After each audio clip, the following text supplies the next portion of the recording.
أعوذ بالله من الشيطان الرجيم بسم الله الرحمن الرحيم الحمد لله رب العالمين والصلاة والسلام على سيدنا ونبينا وخاتم النبيين أبا القاسم محمد اللهم صل على محمد وآل محمد وأهل بيته الطيبين الطاهرين وعلى أصحابه المكرمين ولعنة الله على أعدائهم أجمعين من الآن إلى يوم الدين. قال الحكيم في كتابه الكريم إن أول بيت وضع للناس للذي ببكة مباركا وهدى للعالمين فيه آيات بينات مقام إبراهيم ومن دخله كان آمنا ولله على الناس حج البيت من استطاع إليه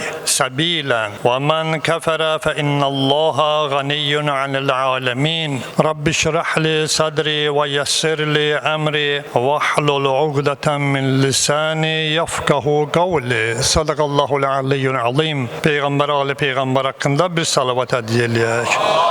Allahümme salli ala Muhammed ve ali Muhammed. Cəmi ənbiya, avliya, avsiya, ulama, şühəda, əziz şəhidlərimiz, aramızdan gedən müminələr, boynumuzda haqq olan şəxslər də yad eləyək, haqlarında salavat ediliyək.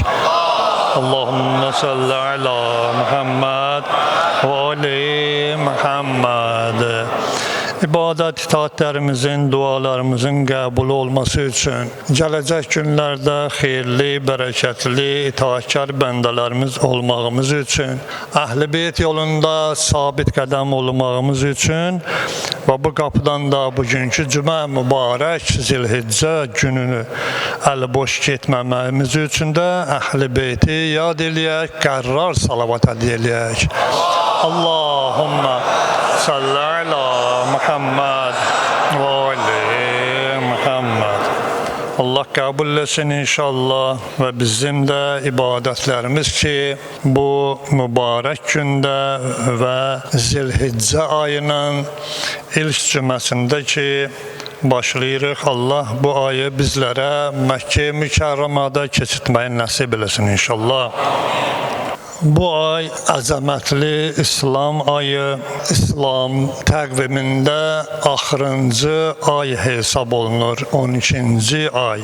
Bu ayın əzəməti haqqında Qur'an-ı Kərim ayələri və o cümlədən çoxlu hədislər bizlərə bu ayın fəzilətini bəyan edib. Bir çox bu ayda olan əməllərdə Allah yanında əzəmət var, Allah yanında hər bir çəkdiyimiz nəfəs, etdiyimiz ehsan və qıldığımız namazlar Allah yanında saysız, hesabsız ruzi və bərəkətlərlə inşallah mükafatlandırılacaqdır. Allah Qur'an-ı Kərimdə buyurur ki, Ali İmran surəsinin 96-cı, 97-ci ayələrində buyurur ki, həqiqətən insanlar üçün ilk ibadət evi qurulan ev hansı ki Bəkkədir, mübarək bir şəhərdir, mübarək bir yerdir və aləmləri hidayət eləyən bir yerdir. Fihi ayatun beyinat. Bu ayda, bu şəhərdə, bu Zilhiccə günlərində bir çox ayələr var. Allahın yer üzərində olan rəhmət buyurduğu əməllər var ki, onların bir çox dərəcələri var. Həmçinin Bəkkədə olan məqam-ı İbrahim, İbrahim əleyhissalamın məqamında bir Allahın şəairi var.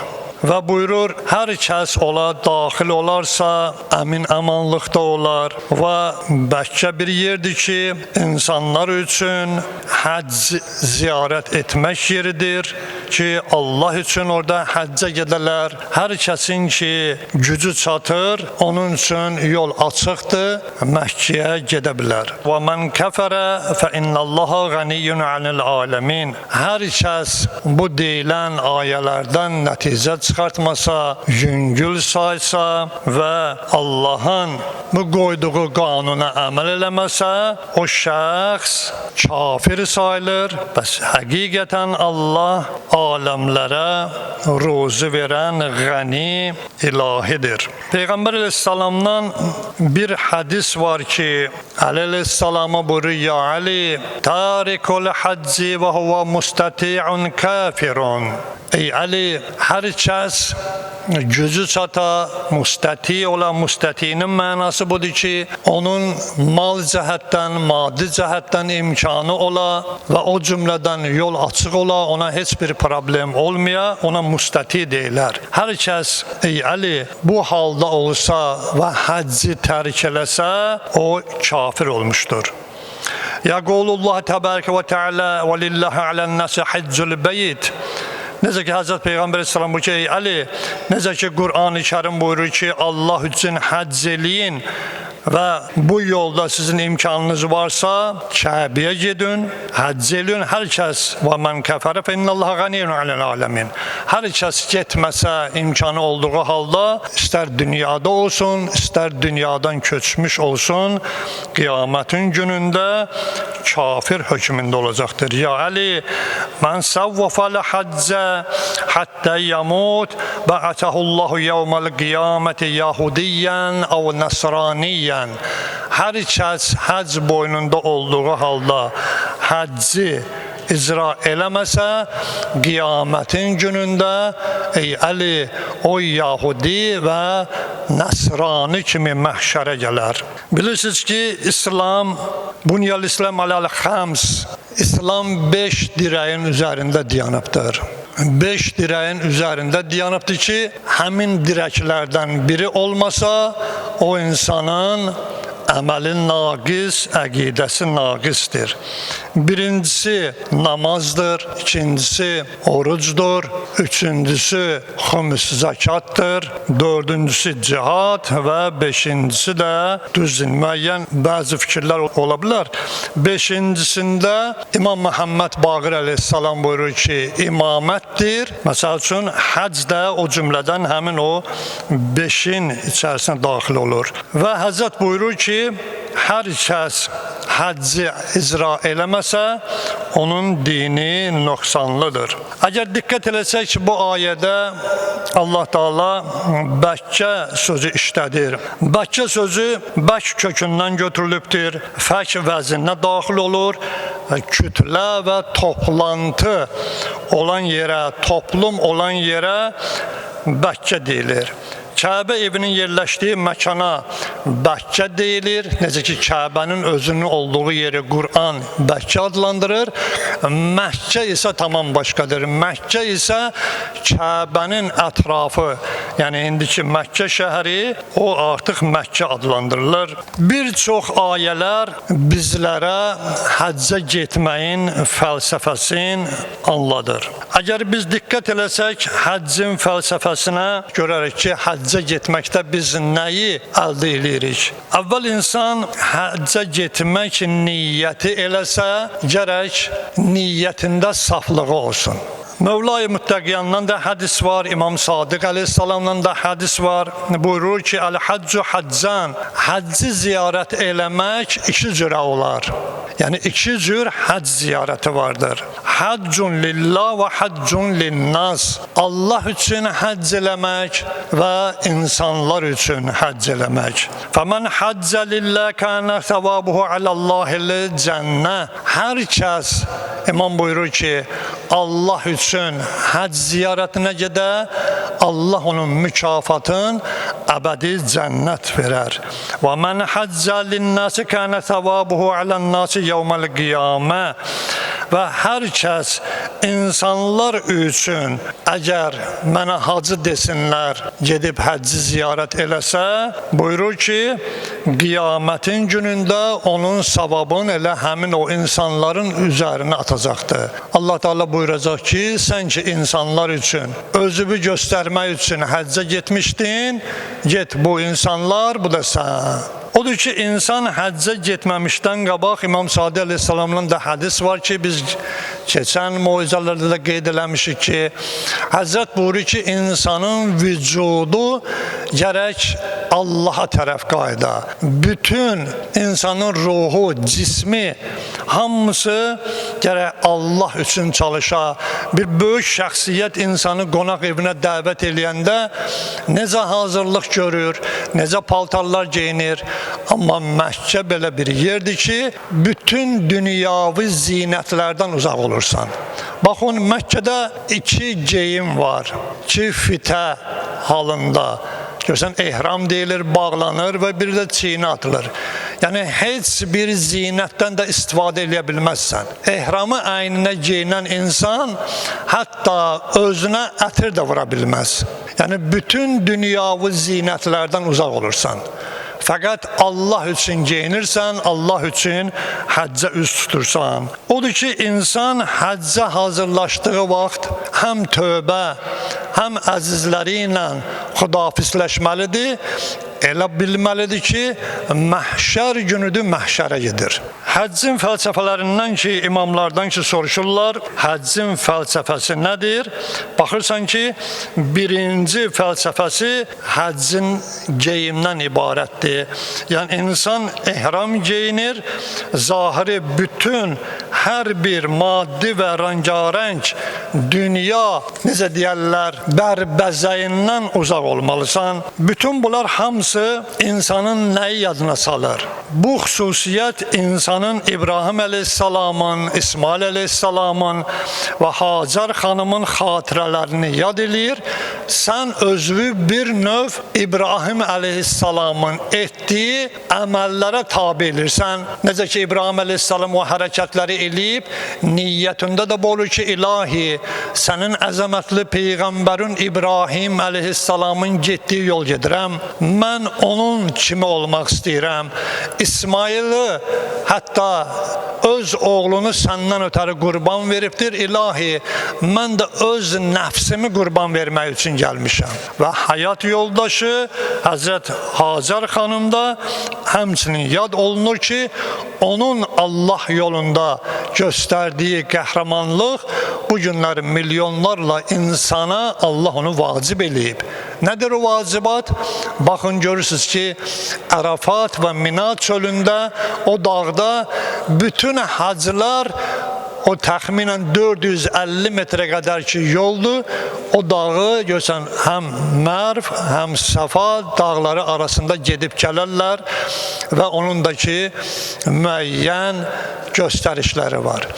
İnsan gərək orada özünü Peyğəmbərlərin yanında hiss eləyə və o cümlədən onun əməllərindən biri də nədir? Baxırsan ki, ilk dəfə Kəbəni ki tavaf eləyirsən, tavafdan sonra gəlirsən o dağı ki qaçırsan o 7 dəfə və başının tükündən qəsr eləyirsən və ondan sonra həccin digər əməlləri. Bir çox məsələlərdən ki, həccin fəlsəfəsindən ki dedik, qeyd eləyək, həccin siyasi tərəfi də var. Həccin siyasi tərəfi budur ki, həcc mərasimi xalis və ən dərin ibadət olmaqla yanaşı, İslamın siyasi məqsədlərini inkişaf etdirmək üçün ən təsirli vasitədir.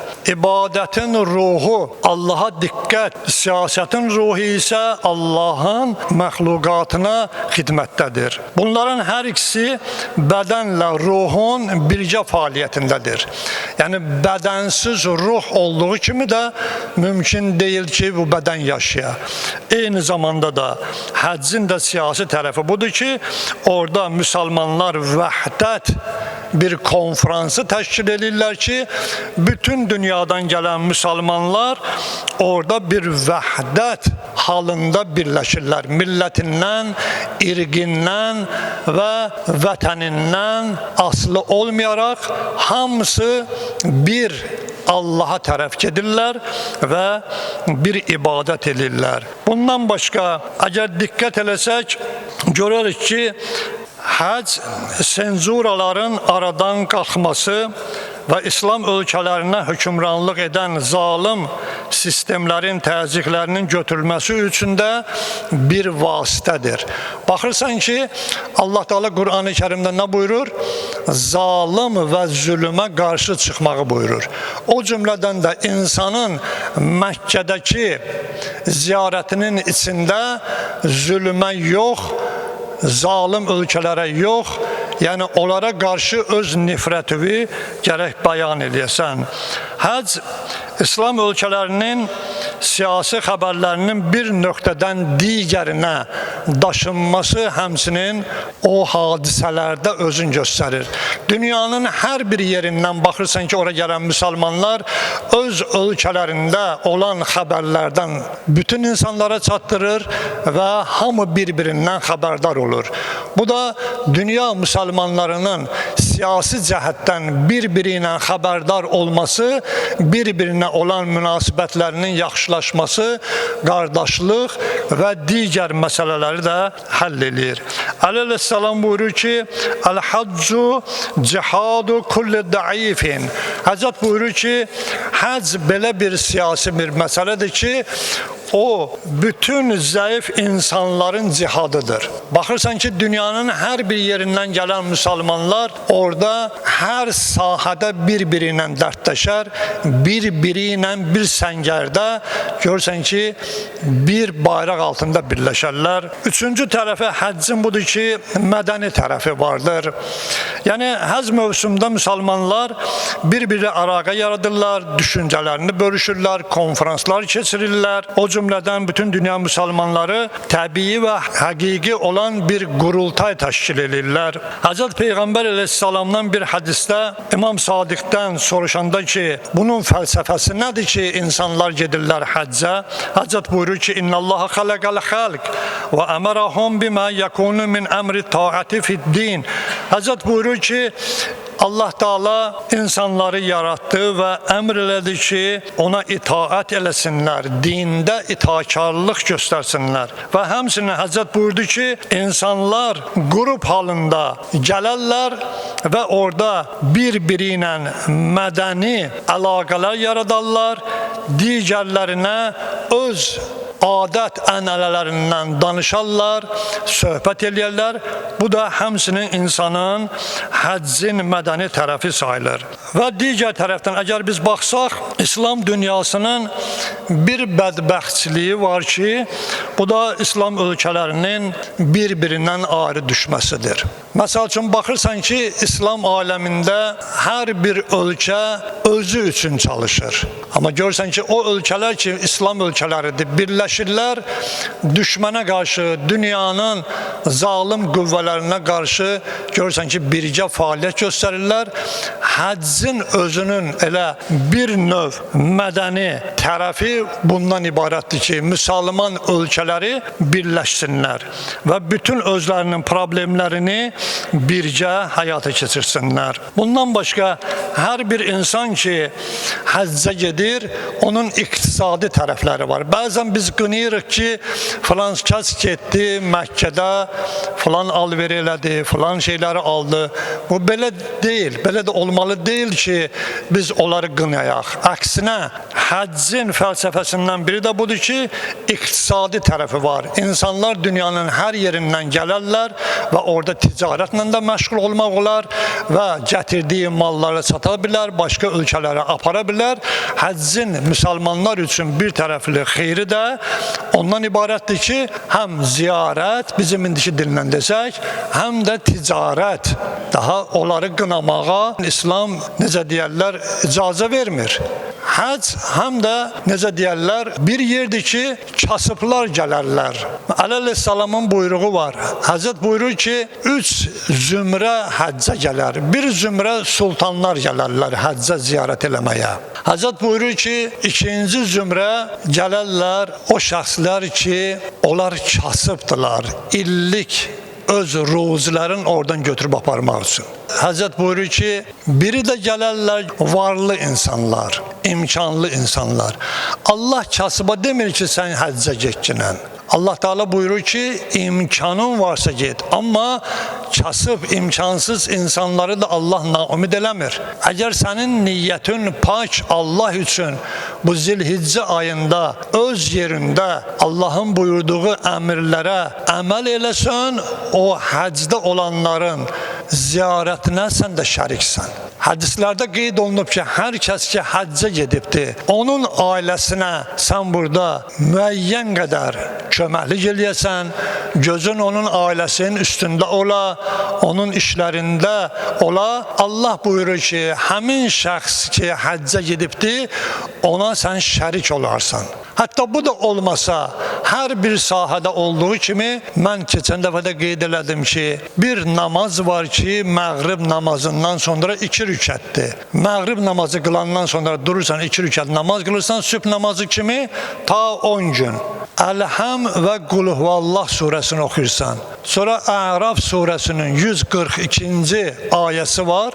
Və va'adna Musa deyilən ayədir ki, oradan başlayıb oxuyursan, Allah həcdə olan insanların savabına səni şərik edir. Və bundan başqa istəyirəm bir məsələyə də toxunam ki, inşallah bundan da vaxtınızı çoxalmayam. Qur'an-ı Kərim bizlərə buyurur ki, həccə ki getdin, həcdə bəraət deyilər. Müşriklərə etiraz, müşriklərə, zalimlərə etiraz etmək hər bir müminin, müsəlmanın borcudur. Özünüz də bildiniz, mətbuatda da qeyd olundu. 3-4 gün bundan qabaq tanınmış alimlərdən ki, orada bir növ yazdı və necə deyərlər, İranlı idi, göndərdi ki, hər kəs Antaliyaya getmək istəyirsə getməsin. Gəlsin elə bu Məkkədə, Mədinədə hər şey var. Qumar da var, ondan sonra konsert da var, hər bir fəsad, hamısı var.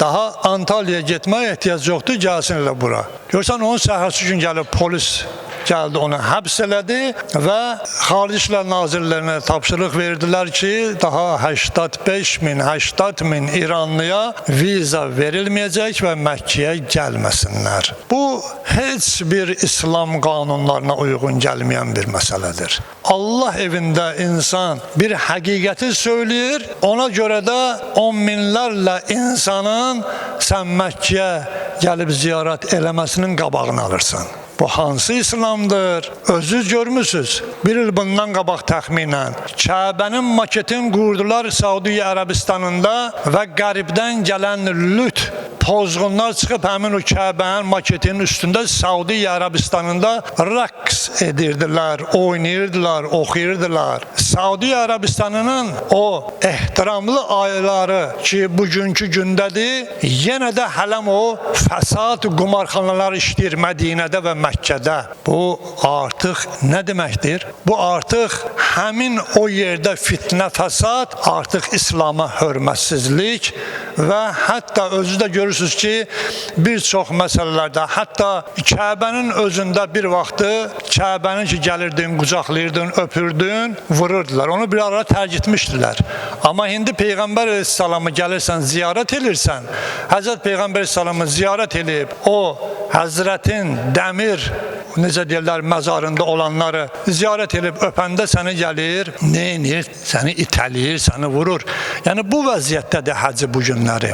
Amma biz diqqət eləsək, Əbu Əyyub Ənsarinin başına gələn bir hadisəni mən qısaca qeyd edeyim. Əbu Əyyub Ənsarını tanıyırsınız, əksəriyyətimiz bilir kimdir. Həzrət Peyğəmbər İslamın Mədinədə olan zaman, Həzrətin Məkkədən hicrət etdiyi zaman Həzrətə öz evin hədiyyə veribdir və Həzrət onun evində qalıbdır. Və elə bir şəxs idi ki, o zaman Peyğəmbər əleyhissalama çox yaxın olan bir sahabə olubdur. Zəhra əleyhissalamın gəlin köçən vaxtı gəlinə bir qoyun hədiyyə verən sahabədir. Məsələn, bu günlərim görsən ki, gəlin gələndə biz nə edirik? Görsən, ata falan gətirib gəlinin ayağının altına bir qurban kəsir. Bunu ilk dəfə Əhl-i Beytə eləyən Əbu Əyyub Ənsari olub. Xanım Fatimə Zəhra əleyhissalama gəlin köçəndə bir qurbanlıq hədiyyə veribdir. Yəni çox yaxın olubdur Əhl-i Beytə. Və Əbu Əyyub Ənsari Bədir, Ühüd döyüşlərində olub və ilaxirə. Yəni bir tanıyın ki, o kimdir. Bir gün Peyğəmbər əleyhissalamın vəfatından sonra Əbu Əyyub Ənsari gəlir Həzrət Peyğəmbər əleyhissalamı ziyarət eləməyə. Gəlir Həzrəti ziyarət eləyəndə üzün qoyur Həzrət Peyğəmbər əleyhissalamın məzarının üstünə. Qucaqlayır, ağlayır, ziyarət eləyir. Bu vaxtı Mərvan, bilirsiniz, 3-cü xəlifənin kürəkəni Mərvan ibn Həkəm Əbu Əyyub Ənsarinin bu hərəkətinə görə onu təhqir eləyir. Necə ki, bugünkü gündə. O vaxtı da eləyirdi Bəni Ümeyyə. Sahabəni təhqir eləyir. Təhqir eləyəndə Əbu Əyyub Ənsari durur ayağa, yımırığı ilə vurub Mərvanın dişini sındırır. Bu sahabə bəyəm az bilirdi. Peyğəmbər əleyhissalamın qəbrin təbarrük edib qucaqlamaq məgər harda yazılıb ki, olmaz. Bu tarixin bütün kitablarında var. Bu gün də baxırsan ki, gedənlər özləri görüblər. Həzrət Peyğəmbər əleyhissalamın məzarından 1 metrə aları bir sədd çəkiblər ki, sən əliyi də vuranmazsan. Qoymurlar əliyi vurmağa. Əliyi vursan, gəlib əlivə vurarlar. Səni təhqir edib çıxardar polis oradan. Yəni, bax, bu vəziyyətdədir. Amma əslində Qur'anda oxuduğumuz ayələr bizə nə deyir? Ora elə bir yerdir ki, əmin amanlıq yeridir, Məkkədir, Mədinədir, dünya müsəlmanlarının ən əmin şəhəridir. O şəhərlər bizim də şəhərimizdir. Yəni, biz orada öz namazımızı bütöv qılırıq.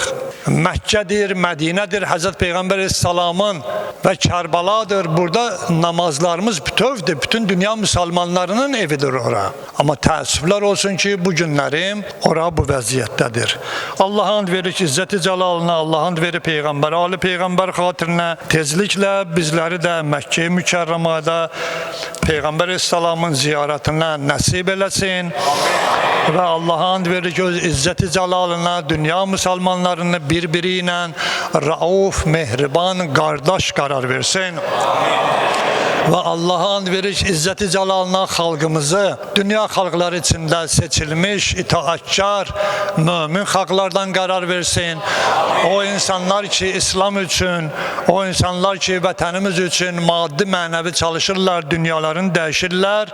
İlahi, onları Peyğəmbər əhl-i beytindən ayrı salmacınan və həmsinin şəhidlərimizi də Peyğəmbər əhl-i beytindən ayrı salmacınan. O insanlar ki, dünyada halidə vardılar, İslam'a və vətənimizə xidmət edirlər. İlahi, onları da öz pənahında hifz eləginən və həmsinin əzizlərimiz ki, cəbhədə, istidə, soyuqda ki, bizi qoruyurlar hərbiçilərimiz. İlahi, onları da öz pənahında hifz eləginən və Peyğəmbər, Ali Peyğəmbər xatirinə bizim bu ibadətlərimizi, itaətlərimizi, dualarımızı qəbul eləginən və iltiması dua edən və iltiması dua etməyən möminlər ki, dünyanın hər yerində ki var, İlahi, onların da duaların bizlərlə bahəm qəbul eləginən və heç kəsi öz qapından əli boş qaytarmaginən və dünyadan köçməmiş əhl-i beyti başımızın üzərinə rəhmət olaraq gətirginən və Peyğəmbər, Ali Peyğəmbər xatirinə hər o şəxslərin ki, xəstəsi var, xəstədir İlahi, sən Ərhəmər Rahiminsən, sən şəfa verəsən. İlahi, onlara da tezliklə xəstəliyinə şəfa kəramət elə.